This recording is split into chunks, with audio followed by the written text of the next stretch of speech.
how are you today? I'm good, and you? Pretty good. My name is Jordan. I see here that your name is Terry. Is that what you would like me to call you? Yes. All right, that's good. So, have you ever been to counseling before? No. Never. Okay. So this is totally new to you. Yes. New experience, all right. Are you nervous, or how do you feel about the whole counseling thing? A little nervous. Got a little butterflies working, but I'm ready. Ready to get it over with. Okay. So I do just want to explain to you about the confidentiality. Everything that we discuss is confidential between me and you. There are 3 reasons why I would have to break the confidentiality code. One would be child abuse, or it could be court ordered. Anything that's court ordered is just specifically what they ask. I'm not going to go into details about anything that we discussed. So that's neither here or there. And the last thing would be harm to you or harm to anyone else. Okay. So that's okay with you? Yeah, that's fine. Okay, I just need you to sign here to state that you are absolutely okay with the confidentiality and the 3 reasons why I would have to break the code. Thank you. And I just want to let you know today it's just going to be pretty brief, about a half an hour. We're going to just get to know you a little bit. So I'm going to ask you a couple questions and you just fill me in to the best of your knowledge, all right? Okay. Okay, so let's get started. So let's start with why you're here today. What brings you here? Divorce. I'm going through a very nasty divorce, and I'm just struggling how to cope. So I really would like some assistance on how to find strength in myself again. I just want to be better. So how do you expect me to help you? In which way? Can you explain a little? I'm looking for resources. I'm looking for someone to talk to. I don't think I'm quite ready for group yet. I think I'm going to be a little bit more comfortable one-on-one first. Okay. Beforehand. That would just allow me to learn to open up to you before I go sit down in front of a group and talk to them. Well, I must say this is a big first step. You know, not a lot of people are comfortable with sharing what they've been through, or, you know, worried about being judged and stuff like that. So this is actually pretty good. I give you credit for that, for stepping out.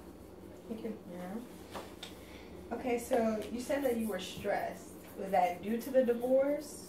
Oh, man, I've been stressed literally maybe the last 5 years of my marriage, and then this divorce that we're going through is not making it any better. I was married for 20 years. We have 3 beautiful children. We have David, Diane, and Daryl, 2 boys and 1 girl. And we were just living a happy life, and now it's all in turmoil.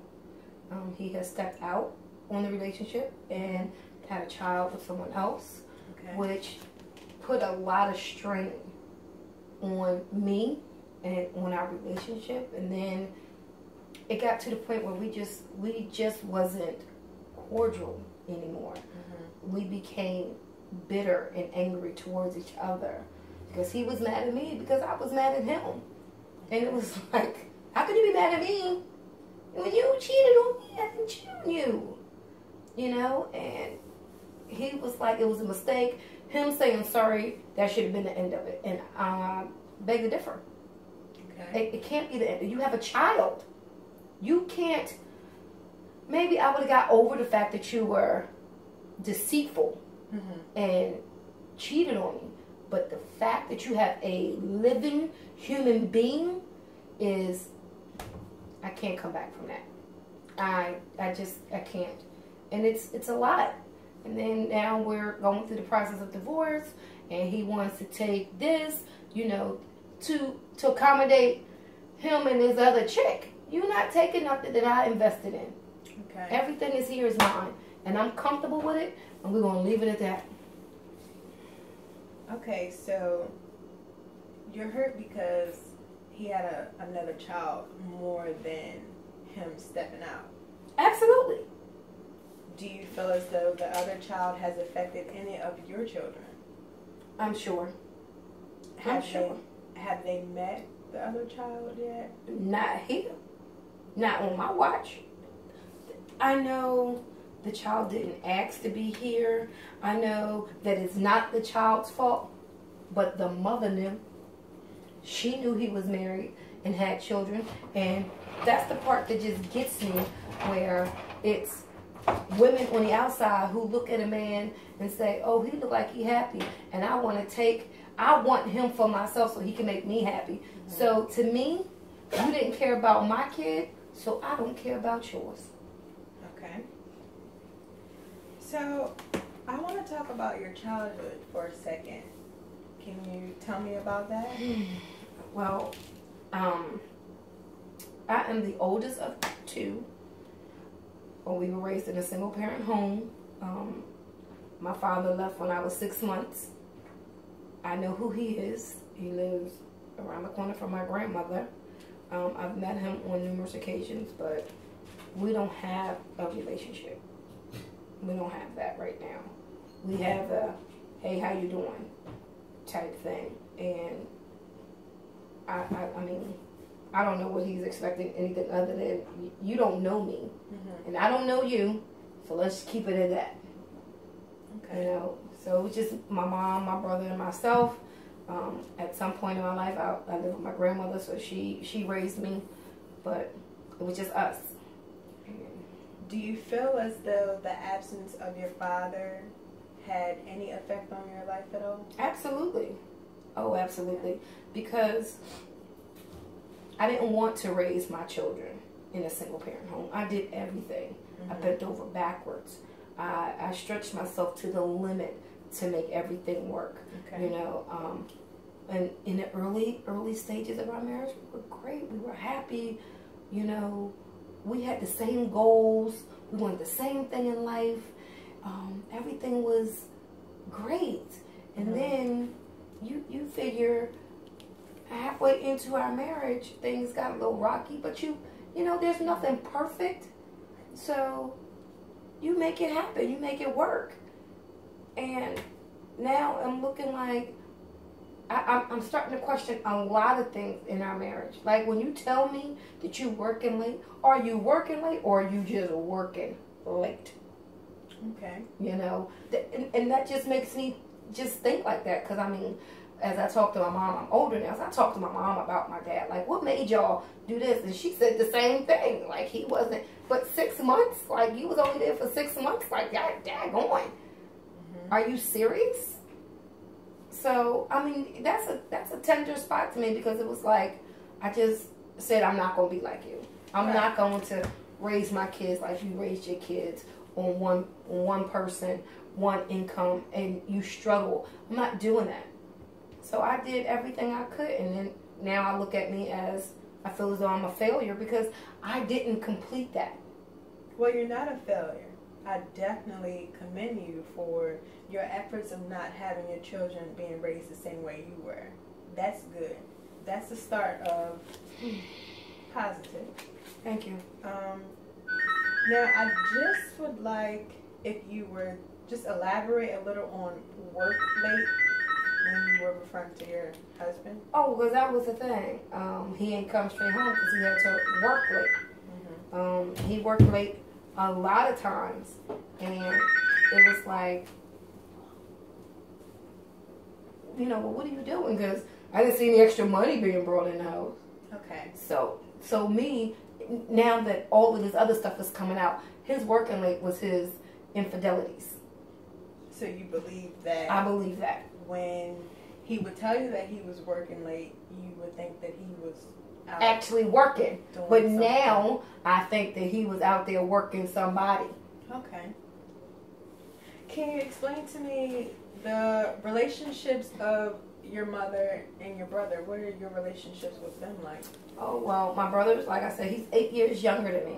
So we were, you know, coming up, we was a little distant because I had so much time over him. You know, it was like I'm a teenager. I got to drag this little kid with me wherever I go because my mom was at work, you know. And that kind of put a damper on things. It wasn't until he got into high school that our relationship got better, you know. And now that he's a grown man, he's doing his own thing. We speak, maybe not as often. He lives in a different state. He lives in Pittsburgh now. So where were you guys raised in? In Philadelphia, West Philadelphia. But he moved to Pittsburgh, and now we speak maybe twice a year. You know, nothing really in detail. Just the basic, hey, how you doing? What's up? Give me the down low. What's going on? What ain't going on? Just to catch up. Yeah, just to catch up, and then we go back to our normal lives the next day.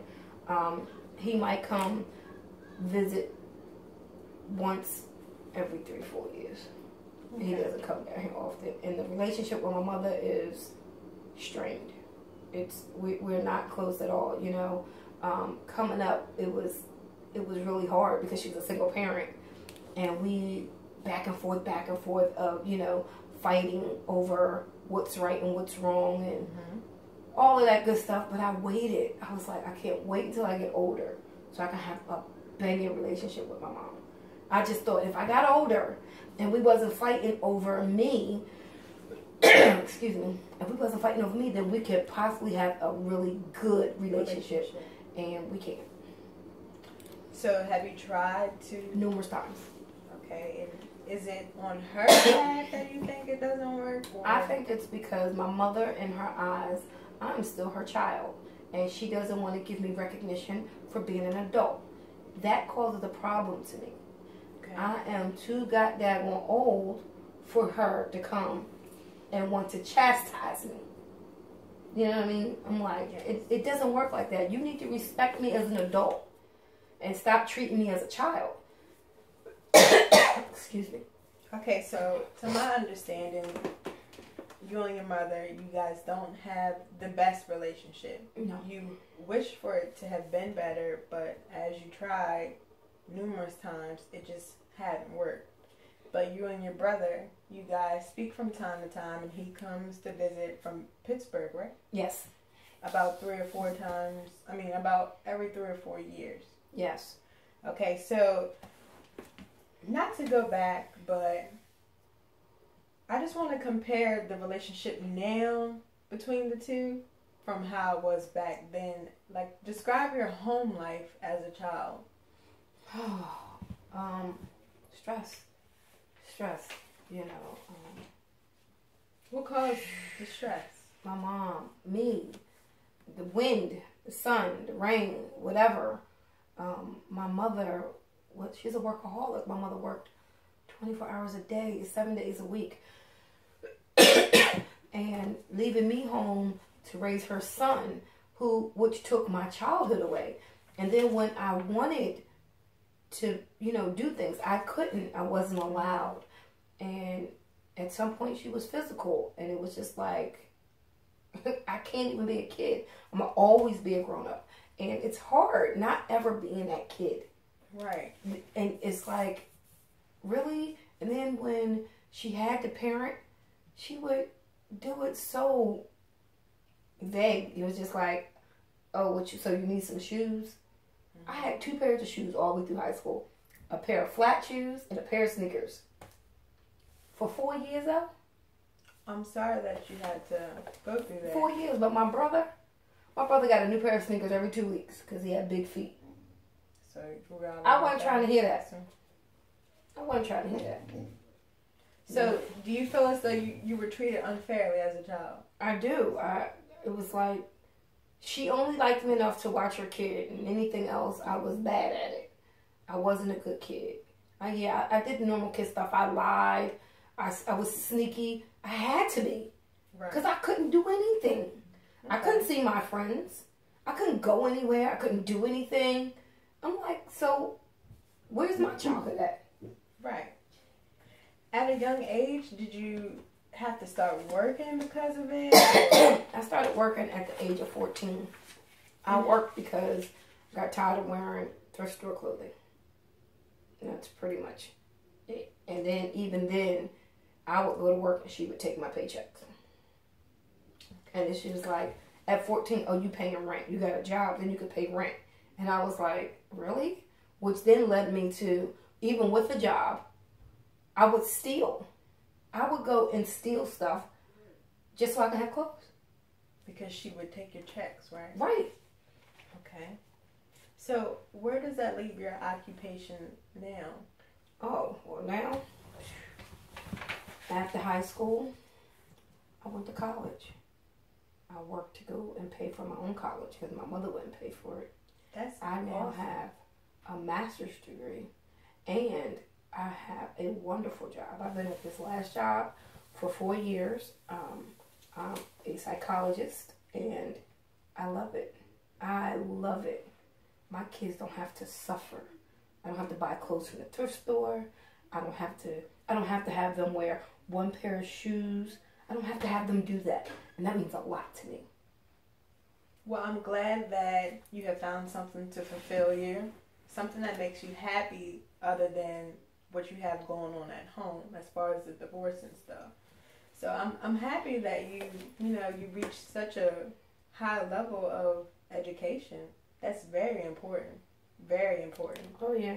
Because she told me I was going to be dumb all my life. You'll never have anything. You'll never be anything. So how does that make you feel knowing that you have proved her wrong? I don't think I've done enough.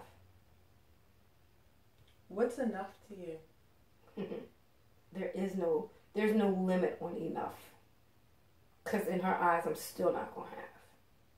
And she says to me, money don't make you. Somebody who ain't never had any makes me quite comfortable. I have my own home. I have my own car.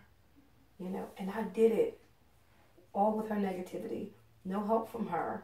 No help from that man they call my dad. So now, no help from the man I've been married to for the last 20 years. I don't get to live out the rest of my life with the guy who used to be my best friend. And that's hurtful. Because he was my best friend. Mm-hmm. Now what? I got to start all over. You know how hard it is to start over? With new friendships? I do. I don't want a new friend. I too have been through a divorce. And I coped with it. It took some time to get over, but with time, it will pass. Believe it or not. It sounds really hard to hear or to listen to right now, but you'll get over it. I just think my mother sees me as her.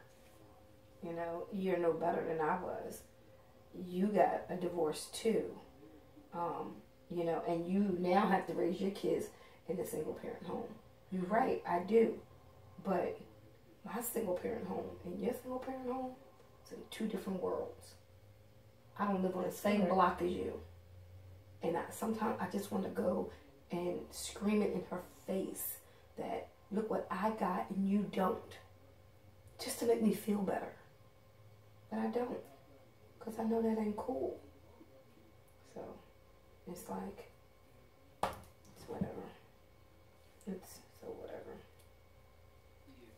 What's your spiritual history like? I was raised 2 religions. First I was Baptist. Then my mother became a Jehovah's Witness when I was 7. Mm-hmm. I got baptized as a Baptist when I was 16. And presently, I know that there's a God. I know that He made all this possible. I just don't go to church. I just don't feel comfortable in a church. I mean, I don't need anyone to dictate to me their vision of what they see in the Bible. Right. I can read it and get my own analogies of what they are. So I believe that there's a higher power and can't nobody take that from me. Okay. So you're more spiritual than religious. Absolutely. All right. And you're happy of all that you accomplished. You feel as though you've done a lot more than what your mother thought that you would have done. Mm-hmm. Okay. I'm just rechecking everything to make sure we're on the same page.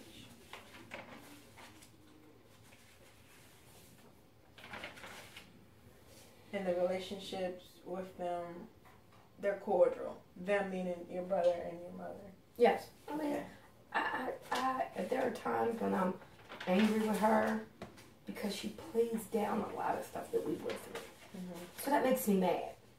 Understandable. But overall, I mean, I love my mom. Mm-hmm. I speak to her. I can't be around her no more than a half an hour because I'll get mad.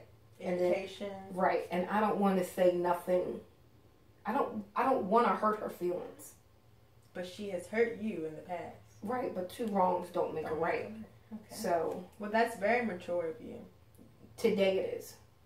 Because there are times when I don't really care about her feelings. But I haven't heard you say that you intentionally hurt her. I heard you say that things that you want to do or wanted to do or wanted to say, but you never followed through with that. So that's very mature. That's a sign of respect for her, even though she has hurt you in the past, you know? So that's a sign of growth as well. Okay. Let's talk about any substance use. Do you use anything to cope with your stress at all? I mean, I'll have a glass of wine every now and then. I did marijuana in college. That was like my freshman year, right? And it was just like, it wasn't for me. I had bigger and better things to accomplish, and I refused to let anything or anyone hold me back. I was on a mission, but you know, you get caught up with your so-called friends and you want to try things. So that's what you do. You try them, and it didn't work. I didn't like it, so I moved on. Now I'll have a glass of wine here and there. Nothing drastic. I'm not a hard drinker, so. So when you say here or there, is that about maybe 2 to 3 times a week, or? Maybe. It really depends on like how stressful my day is. I mean, there was a time that I would have a glass a day, literally, because my life has gotten so hectic.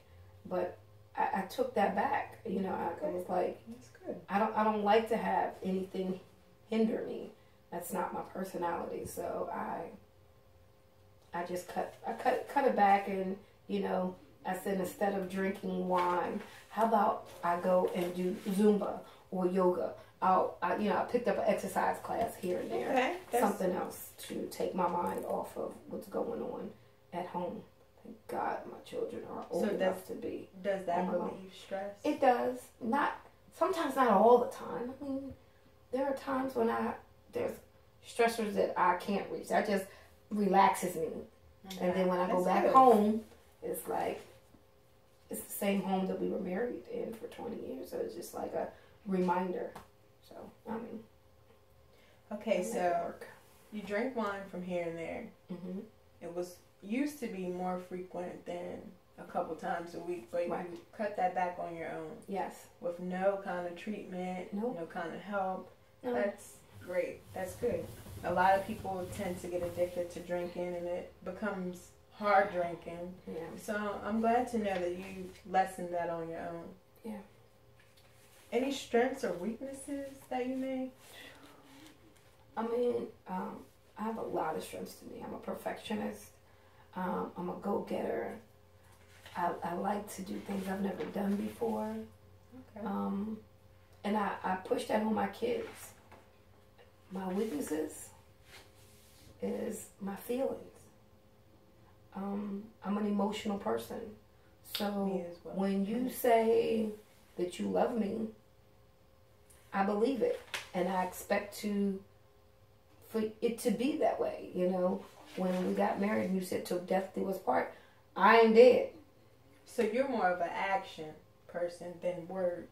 Yes. You rather show me better than you can tell me. That's right. Because words mean nothing. Okay. You know what I mean? Words go in one ear and out the other. Showing me lasts for an eternity. And right now I feel betrayed because you stopped showing me that you love me and did some real uncouth crap. And I'm really just annoyed. Very. And I'm going to be annoyed for a minute. I already know it. Mm-hmm. Because this is hard. It's hard. It's very hard. And then to have to deal with what my kids see, you know, and what they may think. It's very hard. But.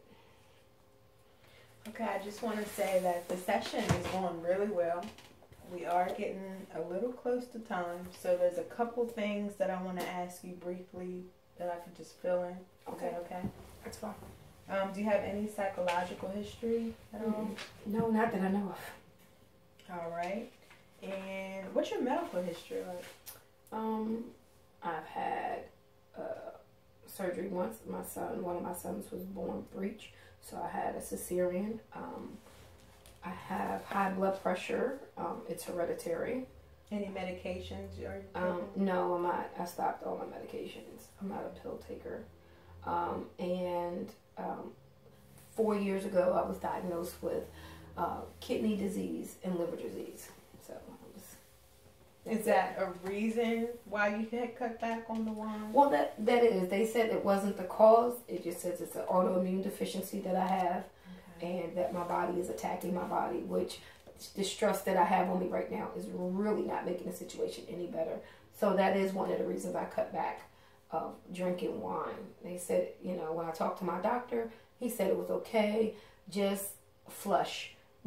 Flushing is drinking more water after you consume alcohol. If it's just wine or whatever, anything, drink more water behind it to flush my kidneys and stuff like that. So okay, so that's good to know that you're on top of that, you know, not just letting it take you over. So other than the births of your children, you never been hospitalized? No, ma'am. No. Okay. What's your family health history? Do you know anything about your father? Well, he has high blood pressure.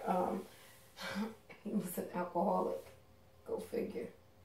And he's still an alcoholic. He has dabbled in drugs. He was in Vietnam, so they use that as an excuse. My mother, she has high blood pressure. She experimented with marijuana in the early 80s. But as far as I know now, she doesn't do that. Okay. Are there any other relatives with any mental or health conditions? No, not that I'm aware of, no. All right. Let's see. I just want to make sure I went through everything. Today was actually a pretty good session. Thank you. It was pretty well.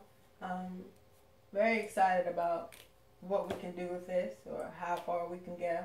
I think that we can definitely come up with a problem or solutions to the problem of how for you to cope your stress and let loose a little. Okay. Let's see. Any legal history? No. No? All right. Okay. Well, so next week, I say we meet same day, same time. Is that all right? That's fine. Okay, and so like I said, today was just a way to get to know you a little, couple questions here and there. Next week we are going to get a little deeper into the presenting problem and how we can try to figure out what to do with it. Okay? Alrighty. All right. Well, thank you for coming in and trusting your information with me. I look forward to meeting with you again. All right. All Thank you. Thanks. Have a good night. Okay. Say happy.